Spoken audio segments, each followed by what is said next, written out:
بسم الله والحمد لله والصلاة والسلام على سيدنا محمد صلى الله عليه وسلم.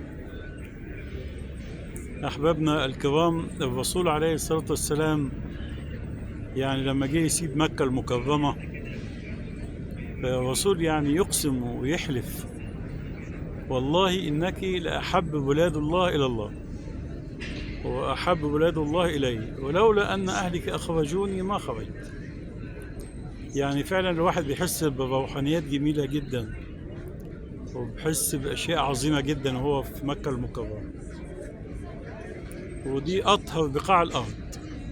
ربنا يوعد جميع المسلمين يا رب العالمين، وكل واحد يعني نوى إن ربنا يرزقه إن شاء الله بإذن الله إن هو يذهب إلى بلاد يعني الله الحرام والكعبة ومسجد الرسول عليه الصلاة والسلام، ربنا يوفقه إن شاء الله بإذن الله. والحمد لله الواحد يعني دعا لكل حبايبه وكل الناس، الحمد لله ما سبناش حد إلا ما دعينا له، يعني كل الناس إن شاء الله بإذن الله. ربنا يتقبل يا رب العالمين، وربنا يغفر لنا ولجميع المسلمين. وصلى اللهم على سيد الخلق سيدنا محمد وعلى آله وصحبه وسلم تسليما كثيرا.